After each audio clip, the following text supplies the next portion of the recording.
kay Chester kanina if they're gonna be picking the Chango. But I think the Kagura, it actually makes sense in terms of team fights. Diba? I mean, ang bilis na, I mean, yun ang overturn. Pero ikaw, Kuya Rockhart, the game has been set. Nandito na yung mga heroes dito ng ating mga teams. Who would you pick? Yeah, I give you the first one. Sino sa tingin mo dito for game number 2? Game number 2, I think this could be an NXP fight. Although yung last pick nila, medyo kinabahan ako sa Kagura.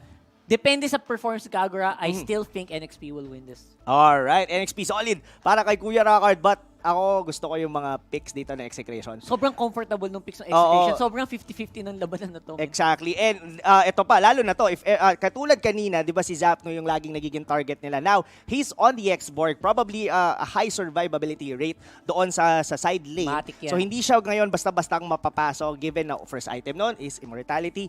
I definitely gonna be picking Execration dito sa game number 3. Alright, so, let's medyo have a 50-50 here. Decision Split na nga. tayo. Oo.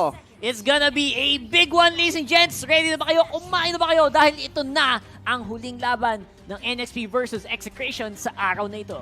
Yes, yun na nga mga kaibigan. Sino dito ang mag-uuwi ng bragging rights dito sa dalawang team na to? Pero ito na hinihintay nating mga TP at saka mga stickers na pinangako sa atin ni Kuya Zapno. Pero look at here on the mid, ang ganda ng mga pokes nila dito, Kuya Rockhart. Oh my god, the pokes are real and that's going to be a very hard lane to fight here. Lalo na ngayon si Eto Max, naka-farsa siya. One of the best supports obviously in the game right now with so much range and damage output early on pa lang. So, Execration, expect ko na kayang-kaya ng kontrolin yung early game with the help of these two people. Pero syempre, titignan natin kung paano ang pasok ng NXP. Hindi nila papayagang free na buff lang to and guguluhin lang nila.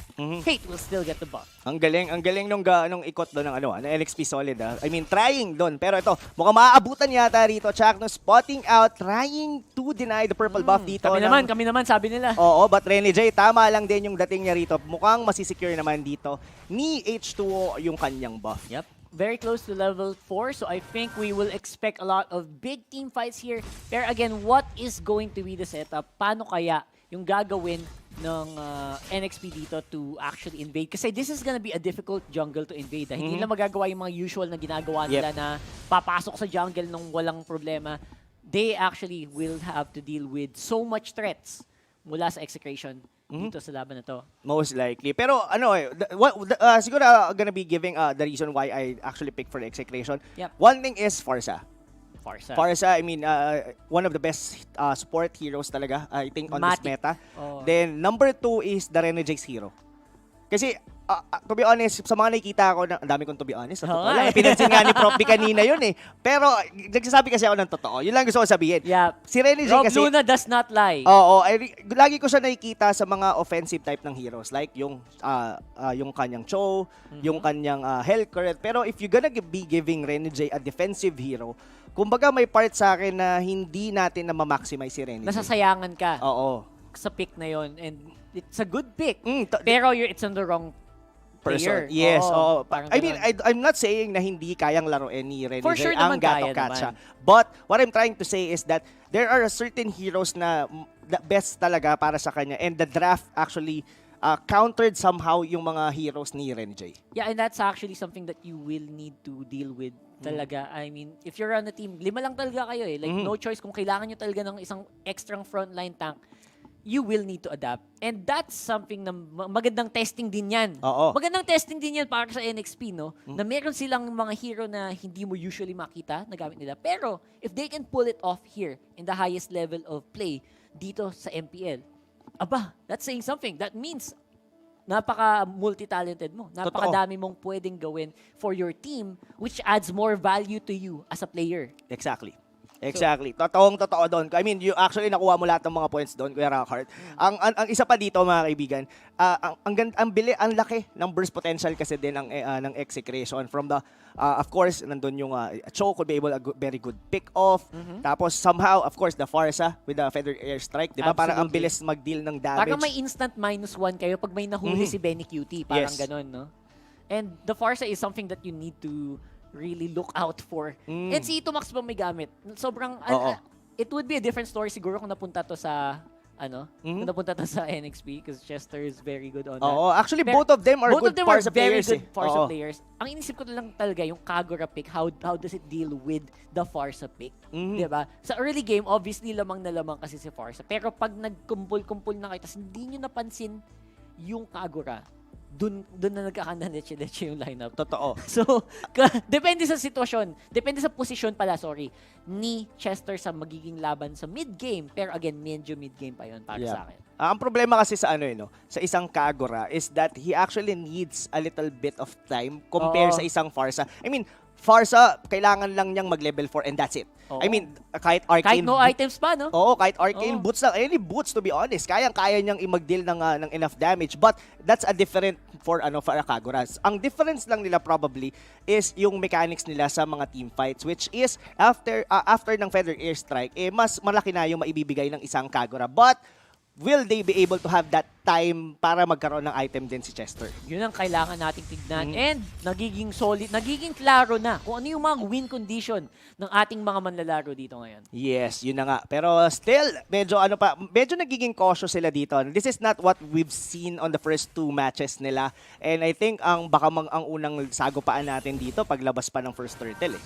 Yeah, for sure, the first turtle is going to be the biggest deal. Lalo na si H2O. Matang-mata niya yan. Like, if he does not get the turtle early on, that's gonna be a problem. But looks like it's gonna be a team fight here sa mid lane. Mga kaibigan, si Hate na nadulas yata dito. Oo. With H2O picking up the first blood. I think he wanted to dive Totoo. further. Ang maganda kasi doon, Kuya Ra, ang ganda ng pwesto Ang din ganda doon ni nga eh, Renny J. nagulat nga ako Naka-ready yung niya doon, yung tawag dito, yung pag-taunt niya doon, tapos naipit sila, even with the Jeet Kune Do doon. Pero, wow, what a Wow. very timely play doon for Pero dito tumalon si Yawi not being hitting with Benny Cutie and ang daming TP kong nakita doon. Yep, that's a lot of TPs and Benny Cutie showing na napaka-confident niya. Kayang-kaya mag-survive there on the bottom lane. Pero ngayon, Turtle in 10 seconds, ano ang magiging reaksyon ng Execration dito? Yes, but still they're still waiting na mag-level 4 dito. Ito yung yung timing minsan pagka sa purple buff, pag kinuha mo siya agad, sumasakto siya sa labas din ng turtle. Exactly. So, ito na yun. Now that meron ng buff si Hate kahit paano, wala siyang orange pero may blue siya. So, kaya niya mag-skill spam ng konti para maging mas komportable sila dito sa laban, sa ilalim ng turtle. Which is mangyayari na yata in a few moments. Execution, inunahan na agad ang NXP. NXP going in and starting to do the collapse. Yes, pero wala yata ditong pangpalipad si Eto Max, but the ultimate coming from Yawi will be there just to secure. Chester will be taking down that Farsa. Ayun na nga. One man down for the side of Execration. But ito na kaya, kukunin na kaya nila dito ang turtle ng NXP Solid. Yung nga ba sinasabi natin mga kaibigan, now NXP after 1 kill lang on Ito Max, si Farsa pa nawala. No more vision and no more damage output. They could do this, pero syempre dahan-dahan muna. Chakno, gahanap ng pwesto, looking for the big fatal links. Oh! Secured by Rene J ang turtle, hindi nabigay kay H2O. Ang ganda nung Fatal Links pero hindi enough yung follow-up dahil si Eto Mac, isa lang yung tumama dun sa Feather Airstrike. Raging Sunstorm will be there. Yawi dito, pinapakuluan, pinapainitan dito ni Paring Zapnu. H2O going all in and MB still alive doon sa may bandang likuran ng NXP Solid. Napagandang pasok nun. And of course, we still have a sacrificial lamb here. Yawi going down. Pero again, turtle on the wrong target. So masakit-sakit Yes. si Rene J dito. Akala yata niya Hellcurt pa siya eh. Ang maganda sa ginawa doon router ng NXP Solid Yes. is hinold nila si Chakno. Kumbaga hindi Napakatagal. nila pinilit yung Lord. Then yes, nakakuha ng magandang Fatal Links at Yup, actually it was tatlo beautiful, or yeah. actually 4.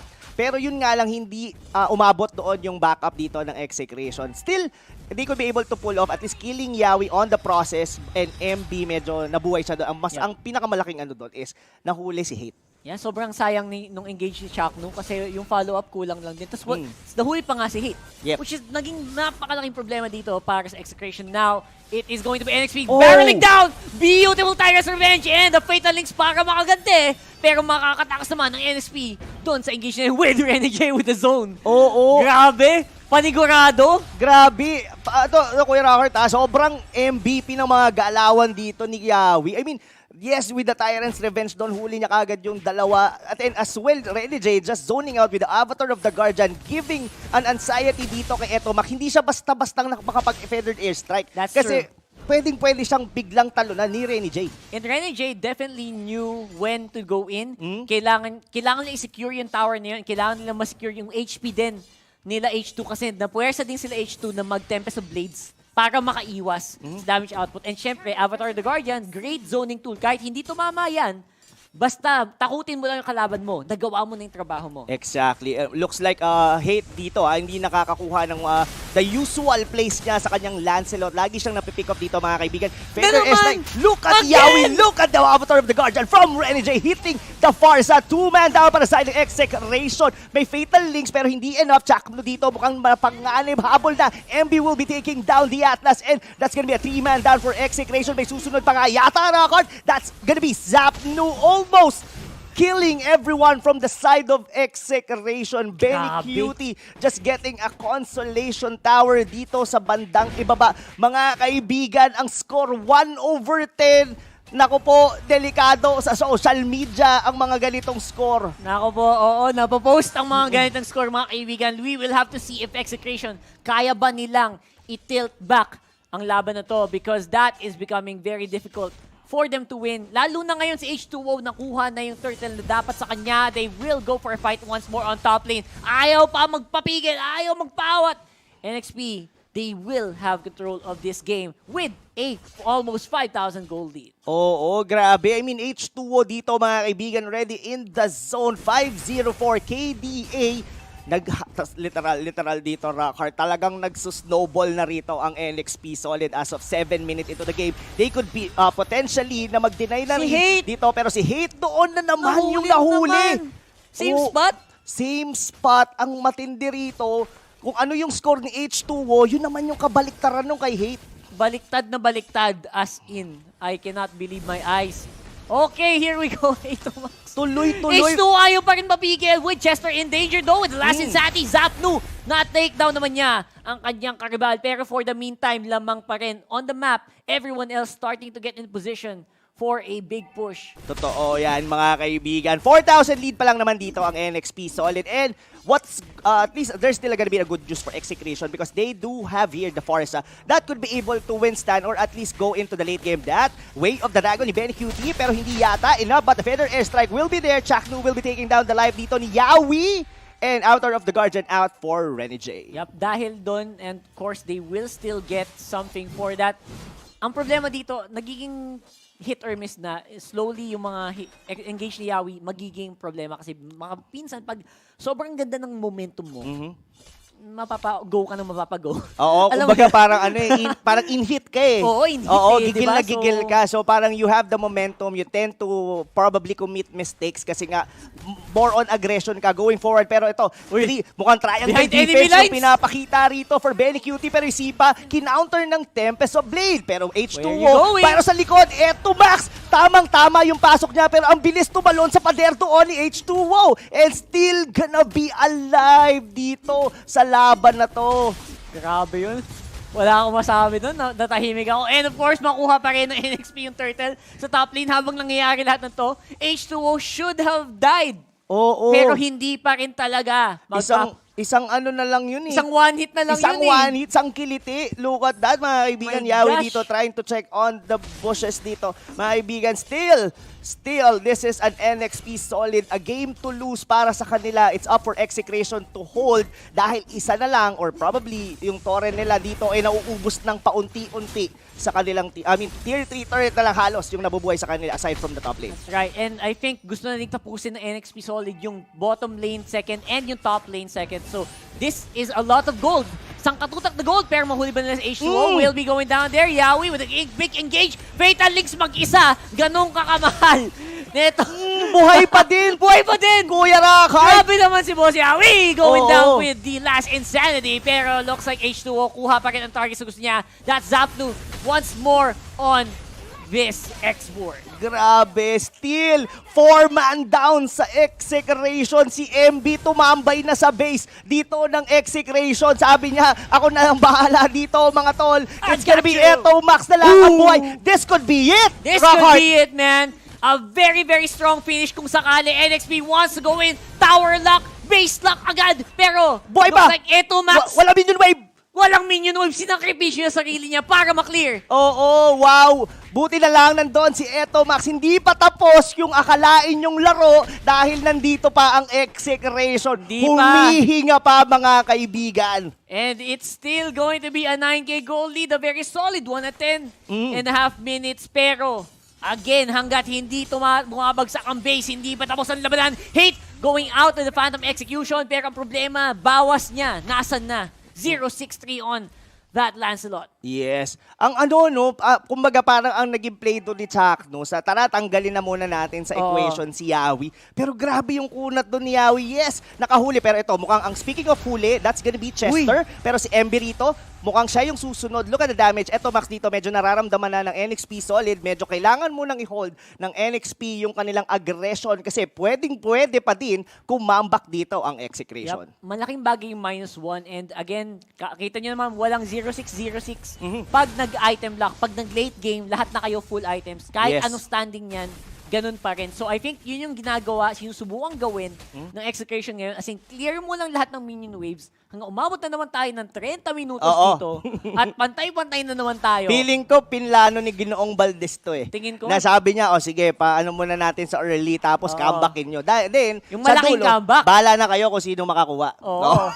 Good luck, di ba? Oo, Good luck good kung luck na lang. mangyayari yun. And tingnan natin kung maging sagot ng NXP is patagalin pa ba natin? I don't think so kasi Luminous Lord na to, Kuya Rockart. Big deal na to. And Chakno, all eyes on Chakno dito. Kasi ngayon, kumpul-kumpul kayo, there's a good chance mahuli kayo if you don't keep your eyes out. Problema, execution, ang sagot nila, ayaw namin. Hindi kami papatol. Anong akala nyo sa amin? We will wait on the base and we will try to fight you pag dumating na yung Lord.